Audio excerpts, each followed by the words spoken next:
Hello students, class 12 के सभी students का स्वागत है मैथ्स के ऑनलाइन क्लास में। आज के क्लास में हम चैप्टर 22 सदिश बीजगणित को प्रारंभ करने जा रहे हैं। पहला शब्द आता है सदिश। सदिश एक राशि है, ठीक है, और राशियां दो प्रकार की होती हैं, एक सदिश राशि, एक अदिश राशि और दूसरा सदिश राशि। ठीक, अदिश राशि वे राशियां हैं, वे राशि जिसमें केवल परिमाण होता है, दिशा नहीं, अदिश राशि कहलाता है। और इसके उदाहरण हैं लंबाई, द्रव्यमान, समय, दूरी, क्षेत्रफल, आयतन, तापमान, कार्य, घनत्व, प्रतिरोधक और वोल्टता। ये सभी जो मान है, ये इनमें दिशा नहीं, परिमाण होता है लेकिन दिशा नहीं होता है। ठीक है, इनके कोई दिशा नहीं होता है, समय की कोई दिशा नहीं होती है, दूरी की कोई दिशा नहीं होती है, द्रव्यमान को कोई दिशा नहीं होता है। ठीक है, उसी प्रकार तापमान का भी कोई दिशा नहीं होता है। ठीक, परंतु इनमें परिमाण होता है। उसी प्रकार दूसरा राशि है सदिश राशि। सदिश राशि वे राशियां होती हैं जिनमें परिमाण और दिशा दोनों होता है, सदिश राशि कहलाती है।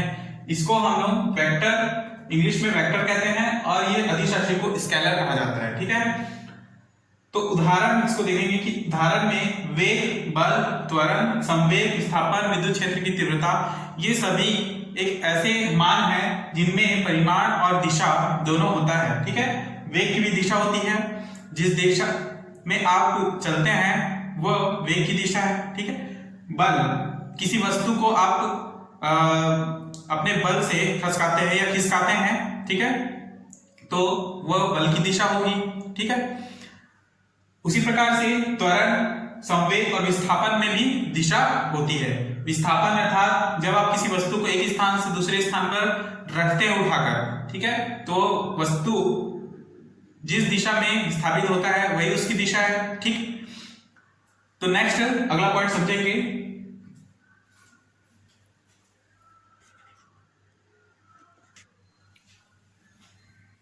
अगला टॉपिक है दिश रेखा। समझेंगे, माना किसी तल अथवा त्रिविमीय अंतरिक्ष में L कोई रेखा है। ठीक है, ये कोई तल है जिसमें रेखा मैंने लिया है L। ठीक, तीर के निशानों की सहायता से इस रेखा को दिशाएं प्रदान की जा सकती हैं। देखिए, पहले चित्र में मैंने दिशा इस तरफ रखा है और दूसरे चित्र में मैंने L रेखा की दिशा नीचे की ओर रखा है। ठीक है, इन दोनों दिशाओं में निश्चित दिशा वाली कोई भी रेखा क्या कहलाती है? दिश रेखा कहलाती है। निश्चित दिशा वाली कोई भी रेखा का अर्थ होगा जिसकी एक निश्चित दिशा होती है, वो क्या कहलाएगा? दिश रेखा। ठीक है, अब देखिए, यदि रेखा L को रेखाखंड AB तक प्रतिबंधित कर देते हैं, मान लीजिए ये तीसरे चित्र में देखेंगे, ये जो रेखा L है इसको हमने प्रतिबंधित कर दिया बिंदु A और बिंदु B के द्वारा। ठीक है, ये एक रेखाखंड बन गया। रेखा L जो है प्रतिबंधित A और B के द्वारा प्रतिबंधित होने के बाद ये क्या है? एक रेखाखंड बन गया है। तो दोनों में से किसी एक दिशा वाली रेखा L पर परिमाण निर्धारित हो जाता है। ठीक है, जब हम किसी रेखा में दो बिंदु के द्वारा प्रतिबंधित कर देते हैं तो उसमें वह परिमाण निर्धारित हो जाता है। अतः दिश रेखा में परिमाण और दिशा दोनों होते हैं। ठीक है, तो इस प्रकार जब इसमें परिमाण निर्धारित हो जाता है तो ये एक रेखा क्या कहलाएगा? इसमें परिमाण और दिशा दोनों होता है, जिसके कारण ये क्या है? दिश रेखा कहलाएगा। ठीक है, तो अगर दिश रेखा के बारे में पूछा जाए तो आप क्या बता सकते हैं कि दिश रेखा वह रेखा है जिसमें परिमाण और दिशा दोनों होता है। ठीक, अगला टॉपिक समझेंगे।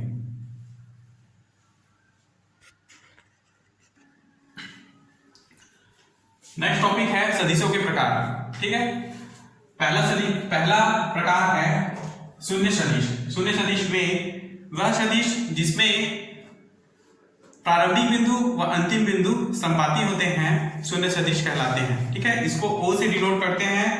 और शून्य सदिश की दिशा अनिश्चित होती है क्योंकि इसका परिमाण शून्य होता है। और इसे हम इस प्रकार से लिखते हैं कि मान लीजिए ये A से इसकी प्रारंभिक बिंदु है और A इसका अंतिम बिंदु है, B इसका प्रारंभिक बिंदु है और B इसका अंतिम बिंदु है। तो इसकी कोई दिशा निश्चित नहीं होती है। मान लीजिए प्रारंभिक बिंदु A है, इसका अंतिम बिंदु भी A ही होगा। ठीक है, तो ये किस तरफ जा रही है, इसका कोई निश्चित दिशा नहीं है ना, क्योंकि ये संपाती है इसलिए। तो यही क्या है, शून्य सदिश है। नेक्स्ट पॉइंट है उचित सदिश।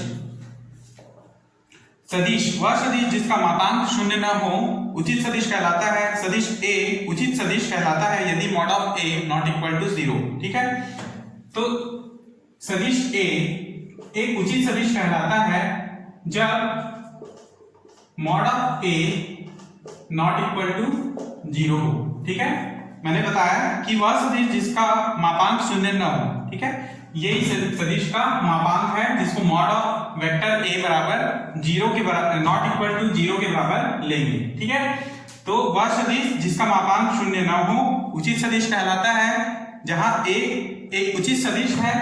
वेक्टर ए क्या है, उचित सदिश है जब mod of vector A not equal to 0 हो। क्लियर। नेक्स्ट पॉइंट है मात्रक सदिश या एकांक सदिश। ठीक है, वह सदिश जिसका परिमाण इकाई या एक होता है एकांक या मात्रक सदिश कहलाता है। सदिश ए की दिशा में मात्रक सदिश को ए कैप से निरूपित करते हैं। ठीक है, देखिए इसमें सदिश कोई वेक्टर ए है। ठीक है, इस वेक्टर ए की दिशा में मात्रक सदिश को किससे दर्शाते हैं, मात्रक सदिश को हम ए कैप से दर्शाते हैं। ठीक, तथा ए कैप बराबर होता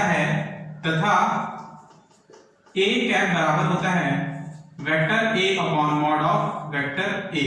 ठीक, और मॉड ऑफ वेक्टर ए का मान होता है 1। इसका मान क्या होता है, मॉड ऑफ वेक्टर ए बराबर 1। यही क्या है, मात्रक सदिश या एकांक सदिश। तो एकांक सदिश वह सदिश है जिसका मापांक क्या होता है, 1 होता है। क्लियर, और इसका मापांक भी क्या है, 1। और इस सदिश ए को हम ए कैप से डिनोट करते हैं जहां ए कैप बराबर होता है vector A upon mod of vector ए, और मॉड ऑफ वेक्टर ए जो मापांक है उसका मान क्या होता है, 1 के बराबर होता है। क्लियर। अगला पॉइंट है ऋणात्मक सदिश या विपरीत सदिश। वह सदिश जिसका परिमाण दिए हुए सदिश के समान होता है परंतु दिशा दिए हुए सदिश के विपरीत दिशा की ओर होता है, दिए हुए सदिश का ऋणात्मक सदिश कहलाता है। ठीक है, मान लीजिए सदिश ए का ऋणात्मक सदिश -a होता है। यहां पर देखिए, माना कोई सदिश ए है तो इसका ऋणात्मक सदिश क्या हो जाएगा, ऋणात्मक सदिश -a है। यही इसका विपरीत सदिश कहलाता है। ठीक है, अतः यदि ए भी बराबर दिया जाए आपको स्मॉल ए वेक्टर स्मॉल ए, ठीक है, तो बी ए बराबर क्या हो जाएगा, माइनस वेक्टर ए। ठीक, यही क्या है, ऋणात्मक सदिश या विपरीत सदिश। अगला पॉइंट है समदिश सदिश। दो सदिश हैं जिनकी दिशाएं समान होती हैं समदिश सदिश कहलाते हैं। ठीक, दो सदिश हैं इस प्रकार से, मान लीजिए ए बी बराबर दिया है ए और सी डी बराबर दिया है बी। ठीक है, ये दो सदिश हैं, अलग अलग सदिश हैं। यदि इनकी दिशाएं क्या हैं, एक समान हैं तो ये बराबर होंगे। ठीक है, तो ये क्या है, एक समदिश सदिश। तो वह सदिश जिनके दिशाएं एक समान हो, एक दिशा में हो, ठीक है, वो क्या होगा, समदिश सदिश होगा। नेक्स्ट पॉइंट है असमदिश सदिश। वह सदिश जिनकी दिशाएं एक समान नहीं होंगी या विपरीत दिशा में होंगी वो क्या कहलाएंगी, असमदिश सदिश। ठीक है, जैसे यहाँ पे अलग अलग दो सदिश लिए गए हैं। ठीक है, यदि बी की जगह में यहाँ पर माइनस बी हो तो इनकी दिशाएं क्या हो जाएंगी, अलग अलग हो जाएंगी, और यही क्या कहलाएगा, असमदिश सदिश। क्लियर। अगला पॉइंट है सआदिम सदिश।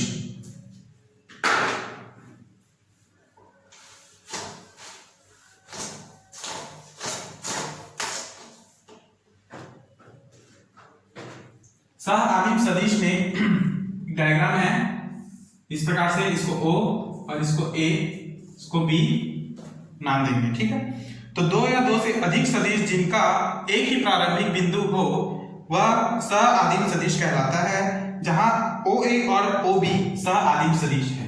ठीक है, ये देखिए डायग्राम में ओ ए और ओ बी का एक ही प्रारंभिक बिंदु ओ है। ठीक है, इसलिए ओ ए को हम कहेंगे और ओ ए तथा ओ बी को हम कहेंगे सह आदिम सदिश। ठीक, जिसका प्रारंभिक बिंदु क्या है, ओ है, तो यही सब सह आदिम सदिश है। ठीक, नेक्स्ट पॉइंट समझेंगे।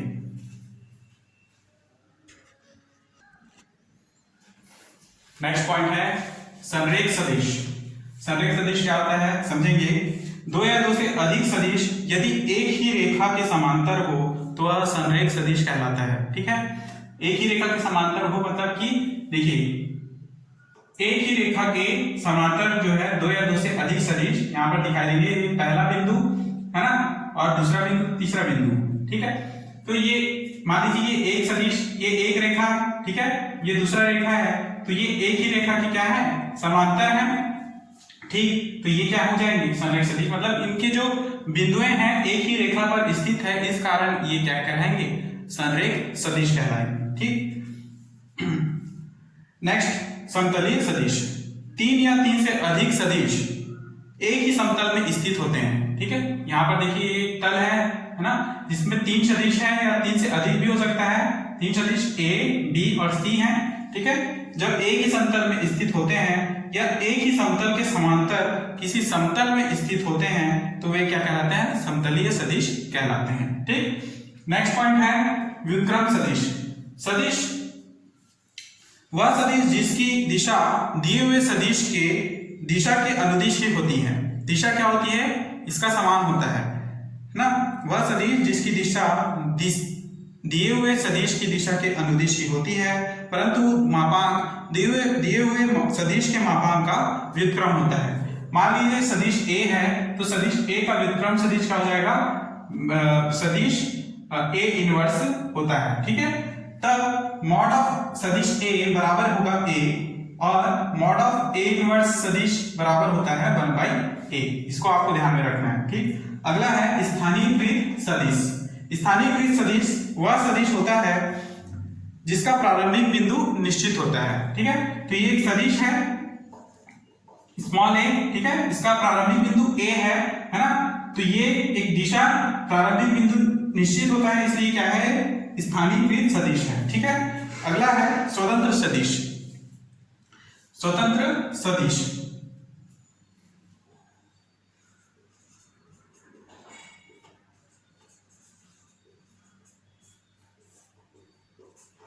स्वतंत्र सदिश में वह सदिश जिसपे अंतरिक्ष में अपने समांतर स्थानांतरित किया जा सके उसे स्वतंत्र सदिश कहते हैं। ठीक है, अंतरिक्ष में मतलब कि इस प्रकार से मान लीजिए कोई रेखा है, ठीक है, तो इस प्रकार से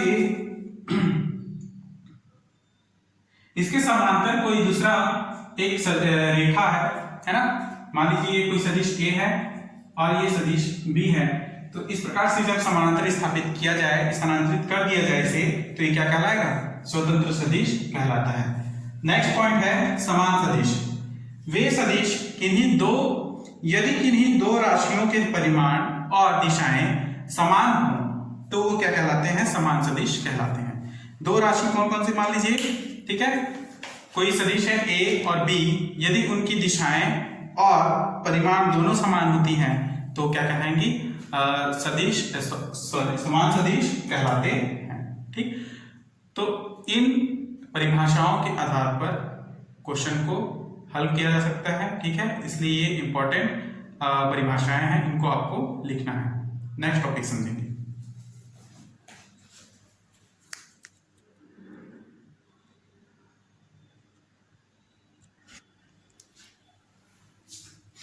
नेक्स्ट टॉपिक है सदिशों का योगफल। दो सदिशों को किसी त्रिभुज की दो संलग्न भुजाओं द्वारा एक ही क्रम में परिमाण एवं दिशा में प्रदर्शित किया जाए। ठीक है, देखिए एक त्रिभुज के द्वारा मैंने दो सदिश ए और बी को एक ही क्रम में क्या किया है, ये संलग्न भुजाएं हैं और एक ही क्रम में इनके परिमाण और दिशा को लिया है। ठीक, तो उनका परिणामी सदिश यानी कि a प्लस बी है ना, परिणामी सदिश का परिमाण एवं दिशा में तीसरी भुजा द्वारा विपरीत क्रम प्रदर्शित होता है। ये तीसरी भुजा है AC, जिसका सदिश है a प्लस बी। ठीक है, ये विपरीत क्रम में दिखाई दे रहा है ना। ये a की दिशा में, फिर इस तरह b जो है दूसरी दिशा में है, परंतु a प्लस बी जो है उसके जस्ट विपरीत दिशा में है, यानी विपरीत क्रम को प्रदर्शित करता है। अतः त्रिभुज ABC में सदिश योग के त्रिभुज नियम से क्या होगा, AB plus BC is equal to AC। ठीक है, ये सदिश AB plus BC plus AC होगा, और यदि AC को आप इस तरफ लेके आते हैं तो ये माइनस में आएगा, और यही क्या कहलाता है, विपरीत क्रम कहलाएगा। ठीक है, त्रिभुज ABC में यदि AB और BC क्रमशः सदिश स्मॉल a और स्मॉल b को निरूपित करता है, तो AC सदिश small a plus small b को निरूपित करेगा, और यही सदिश योग का त्रिभुज नियम है। ठीक, तो इसी प्रकार से सदिश योग का समांतर चतुर्भुज का नियम के लिए भी आप मान निकाल सकते हो, और उसी तरह बहुभुज सदिश योग के बहुभुज नियम का भी मान इसमें निकाल सकते हैं। ठीक, नेक्स्ट टॉपिक समझेंगे।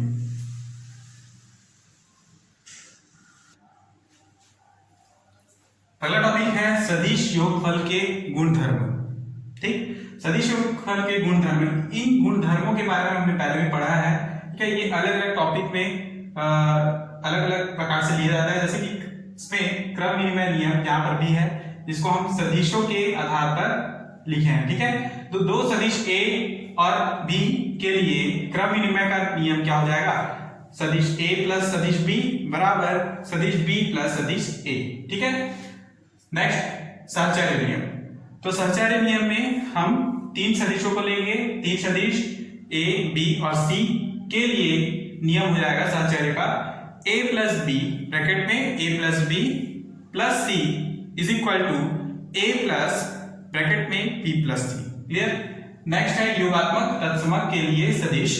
ठीक, तो प्रत्येक सदिश A के लिए योगात्मक तत्समक का नियम होगा सदिश A प्लस 0 बराबर A बराबर 0 प्लस A, जहां पर शून्य क्या है, एक शून्य सदिश कहलाता है। ठीक, नेक्स्ट है योगात्मक प्रतिलोम सदिश।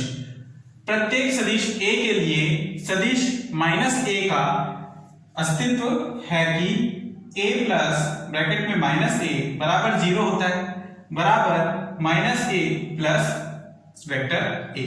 ठीक, यानी कि प्रत्येक सदिश A के लिए सदिश माइनस A का क्या अस्तित्व होगा कि A प्लस माइनस A बराबर 0 होता है, तो वही 0 बराबर किसके बराबर होगा, माइनस A प्लस A के बराबर। यहां सदिश माइनस A को सदिश A का क्या कहेंगे, योज्य प्रतिलोम कहते हैं। क्लियर। तो इस नियमों को आपको लिखना है समझ के। ठीक है, नेक्स्ट टॉपिक सुनिए।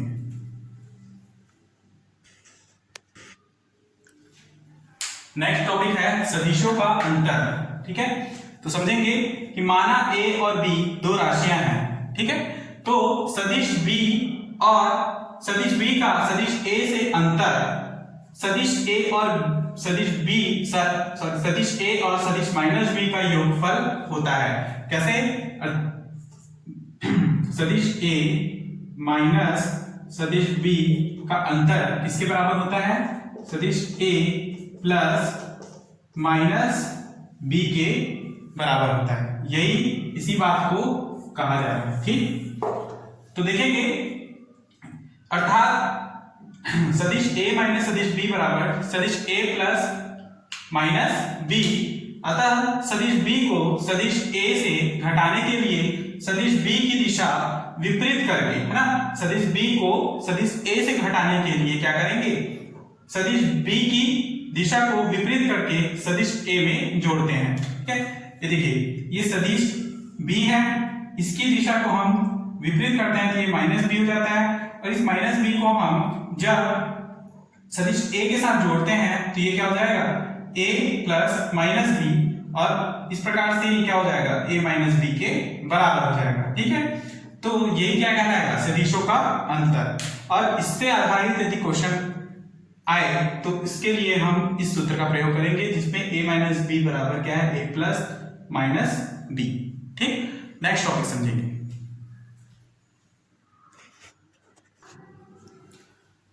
अगला पॉइंट है एक अदिश से सदिश का गुणन। ठीक है, अदिश का सदिश से क्या गुणन। माना ए एक दिया हुआ सदिश है, क्या है, ए स्मॉल ए एक दिया हुआ सदिश है और लैम्डा एक अदिश है। तब सदिश ए का अदिश लैम्डा से गुणनफल लैम्डा ए होता है। ठीक है, तो लैम्डा ए भी सदिश ए के संरेख एक सदिश है।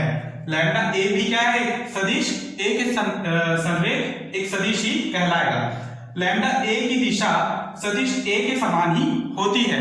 ठीक है, लैम्डा क्या है, एक अदिश राशि है और ए जो है एक सदिश है। जब इन दोनों का गुणन हो जाता है या गुणनफल होता है तो ये लैम्डा ए ये भी एक क्या हो जाता है, सदिश राशि ही होता है। ठीक है, लैम्डा ए की दिशा भी वही होती है जो सदिश ए की दिशा होगी। ठीक, यदि लैम्डा ग्रेटर देन 0 तथा लैम्डा ए की दिशा ए के विपरीत होती है। ठीक है, यदि लैम्डा लेस देन 0 तो सदिश लैम्डा ए का परिमाण ए के परिमाण का मॉड लैम्डा गुना होता है। ठीक, तो यहां पर मॉड लैम्डा ए बराबर क्या, मॉड लैम्डा मॉड ए। ठीक, तो इस गणितीय रूप को याद रखना है आपको। नेक्स्ट, किसी बिंदु का स्थिति सदिश क्या होता है। अंतरिक्ष या समतल में स्थिर बिंदु O, ये बिंदु O यहां पर दर्शाया गया है, मूल बिंदु है। तो O क्या है, मूल बिंदु है और P कोई बिंदु है। यहां पर P क्या है, कोई बिंदु है। तब सदिश OP क्या दर्शा रहा है, सदिश को यानी वेक्टर को दर्शा रहा है। सदिश OP मूल बिंदु O के सापेक्ष बिंदु P का स्थिति सदिश कहलाता है। ठीक है, OP क्या कहलाएगा, O के सापेक्ष P का स्थिति सदिश कहलाता है। बिंदुओं capital A, capital B, capital C आदि के स्थिति सदिश को स्मॉल a, स्मॉल b और स्मॉल c से निरूपित करते हैं। क्लियर, नेक्स्ट टॉपिक समझेंगे।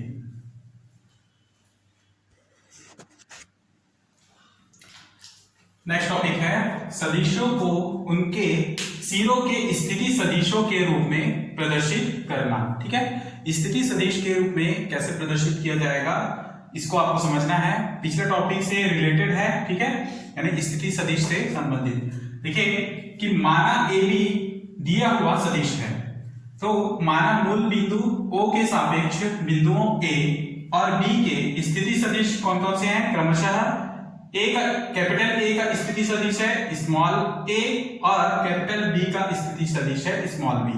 तब OA बराबर लिखेंगे A और OB बराबर क्या लिखेंगे B।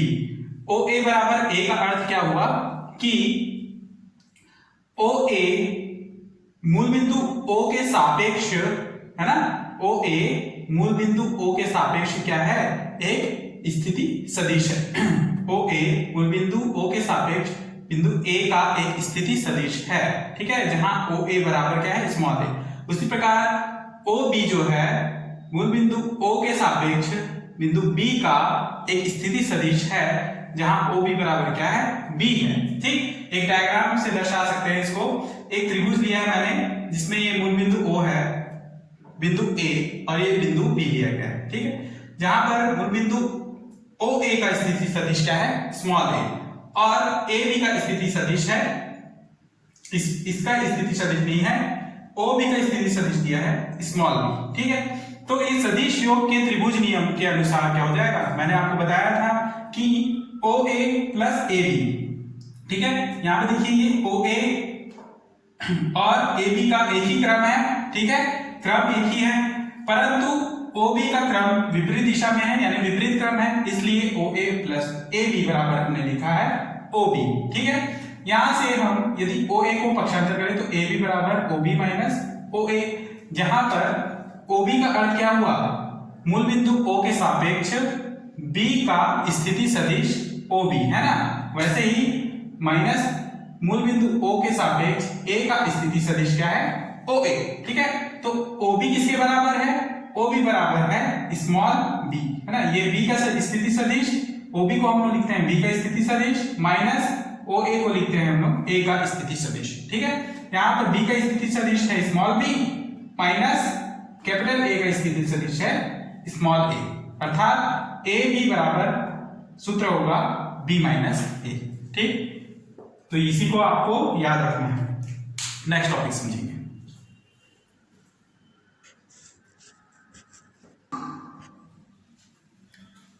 नेक्स्ट पॉइंट है एक सदिश के घटक। ठीक, इससे रिलेटेड कुछ महत्वपूर्ण पॉइंट है जिनको आपको समझना है। माना कि O X, O Y, O Z तीन परस्पर लंबवत रेखाएं हैं। ठीक है, ये ओ एक्स, ओ वाई और ओ जेड जो है क्या है, तीन परस्पर लंबवत रेखाएं हैं जो मूल बिंदु ओ को प्रतिच्छेद करती हैं। ठीक है, माना ये मूल बिंदु ओ है जिनको ये रेखाएं प्रतिच्छेद कर रही हैं। माना ए जिनका मूल बिंदु क्या है, मूल बिंदु ओ के सापेक्ष मुख्य बिंदु क्या है, ए ऑफ 1, 0, 0। ठीक है, क्योंकि ये एक्स अक्ष के दिशा में है, एक्स अक्ष के अनुदिश है, इसलिए इसका परिमाण 1 होगा, एक्स का परिमाण 1 होगा, बाकी y और z के हो जाएंगे 0। ठीक है, उसी प्रकार b जो है y अक्ष के अनुदिश है, इसलिए इसका परिमाण x और z जो है 0 होंगे और y का मान क्या होगा, 1 होगा। नेक्स्ट c का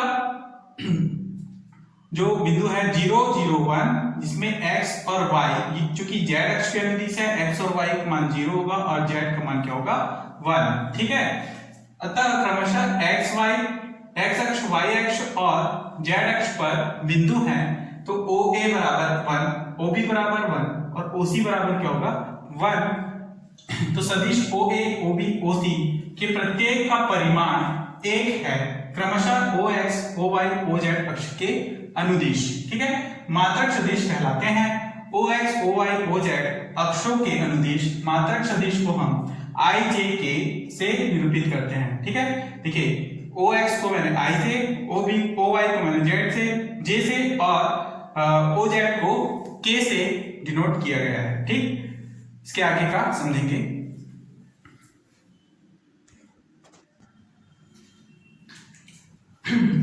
इसी के आगे समझेंगे कि एक सदिश के घटक के लिए हमने उसको तीन लंबवत दिशाओं के रूप में डायग्राम बनाया था, जिसमें हम उसको और आगे बढ़ाकर एक वर्ग के रूप में इसमें दर्शाया गया है। ठीक है, तो यहाँ पर देखेंगे कि बिंदु P x y z का स्थिति सदिश है। ठीक है, यहाँ पर ये बिंदु P लिया गया है जिसका बिंदु P x y z का क्या है, ये स्थिति सदिश है। माना स्थिति सदिश क्या है, इसका OP है ना, बिंदु P x y z का स्थिति सदिश ये OP कहलाएगा। ठीक, माना बिंदु P से तल x o y पर खींचे गए लंब पात है ना, बिंदु P ये है, इस बिंदु P से तल x o y, ये x, ये o और ये y है ना, ये तल क्या है, ये वाला बिंदु है ना, x o y पर खींचे गए लंब पात का बिंदु P1 है ना। इस बिंदु O से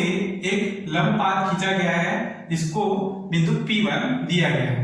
अतः P1 P, ये P1 और ये P Z अक्ष के समांतर है। ठीक है, यहां से देखिए ये जो P1 P है किस अक्ष के समांतर है, Z अक्ष के समांतर है। क्लियर, चूंकि I J K क्रमशः x y और z अक्ष के अनुदिश क्या है, मात्रक सदिश कहलाते हैं। ठीक है, तो देखिए x अक्ष, ये x अक्ष है। ठीक है, इस x के अनुदिश मात्रक सदिश i है, तो इसका मान क्या हो जाएगा, xi। ठीक है, उसी प्रकार से y अक्ष के अनुदिश इसका मात्रक सदिश j है, तो इसका मान हो जाएगा yj। उसी प्रकार z अक्ष के अनुदिश मात्रक सदिश k है, तो इसका मान हो जाएगा zk। ठीक है, तो p के निर्देशांक की परिभाषा से P1 P बराबर OR। ठीक है, यहाँ पर P1 P इस रेखा के समांतर कौन सा है, ये OR है, इसलिए दोनों को बराबर लिया है, बराबर ZK, क्योंकि OR का मान क्या है, ZK। ठीक है, उसी प्रकार OP1 बराबर है OS के। ठीक है, इसलिए OS का मान क्या है, YJ। OQ बराबर दिया है XI। ठीक है, यहां से O से Q तक का मान क्या है, XI।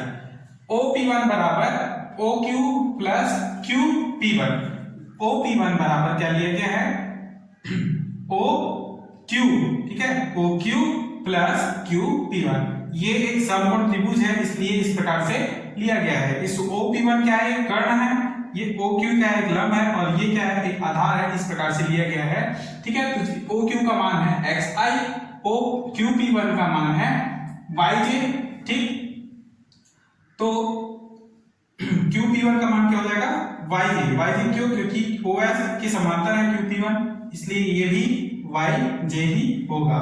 ठीक, नेक्स्ट टाइम में OP बराबर क्या हो जाएगा, OP1 का मान यहाँ पर रखेंगे प्लस P1P। OP1 का मान XY प्लस YJ है, और P1P जो इस OR के समांतर है, जिसका मान क्या है, ZK। ठीक है, तो OP का मान क्या हो जाएगा, XI plus YJ plus ZK, और OP जो है एक जिसको हम R से डिनोट किए हैं, तो OP बराबर R बराबर XI plus YJ plus ZK, यही इसका विशिष्ट घटक है। ठीक है, और ये एक सूत्र के रूप में है जिसका उपयोग बार बार प्रश्नों को हल करने में होता है। ठीक,